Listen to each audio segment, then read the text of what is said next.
പുനർനിർമ്മിച്ച Manjakkulam KSRTC റോഡിന്റെ ഉദ്ഘാടനം നഗരസഭാ ചെയർമാൻ സ്മിതേഷ് നിർവഹിച്ചു.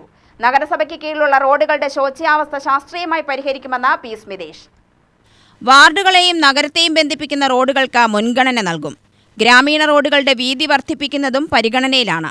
യാത്രാ സൗകര്യം മെച്ചപ്പെടുത്തലും ഗതാഗത കുരുക്കൊഴിവാക്കലുമാണ് ലക്ഷ്യമെന്നും സ്മിതേഷ് പറഞ്ഞു.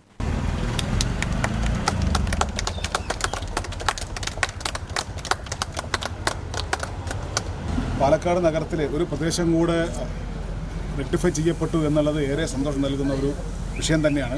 എന്തൊക്കെ പറഞ്ഞു കഴിഞ്ഞാൽ ഞങ്ങളുടെ അധികാരം അതിനകത്ത് പരിമിതമാണ്. വരുന്ന പതിൽ അംഗീകരിക്കുക എന്നുള്ളത് മാത്രമാണ്. ഓരോ വാർഡിനെ സംബന്ധിച്ച് ആ വാർഡിനകത്ത് അനുയോജ്യമായിട്ടുള്ള ആ വാർഡിലെ ആളുകൾക്കുള്ള ഗതാഗത സൗകര്യം ഏത് രീതിയിൽ വേണമെന്ന് ശുപാർശ ചെയ്യുന്നതും അതിൻ്റെ പുറകിൽ നിൽക്കുന്ന വാർഡ് കൗൺസിലർമാരാണ്. അതുകൊണ്ട് തന്നെ ഈ ഒരു പ്രവർത്തനം പൂർത്തീകരിച്ചതിൻ്റെ മുഴുവൻ ക്രെഡിറ്റും വാർഡ് കൗൺസിലറും ഇതിന് പുറകിൽ പ്രവർത്തിച്ചിട്ടുള്ള അതിൻ്റെ സാങ്കേതിക പ്രവർത്തകർക്കുമാണ്. എന്തായാലും ഈ ഒരു വേളയിൽ ഇത്തരമൊരു പ്രദേശം ശുചീകരിച്ച് വൃത്തിയാക്കി മനോഹരമാക്കി തീർക്കാൻ വേണ്ടി എത്തിച്ച എല്ലാവർക്കും ഞാൻ നന്മ നേരുന്നു. ഈ ഒരു പരിപാടി ഏവരുടെ അനുഭവത്തിലും ഉദ്ഘാടനത്തിലായിരിക്കും. നമസ്കാരം.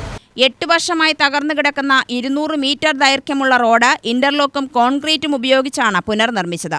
Ward councillor MM Ashkar, ടോപ്പിൻ town Raju എന്നിവർ സംസാരിച്ചു. UTV news, Palakkad.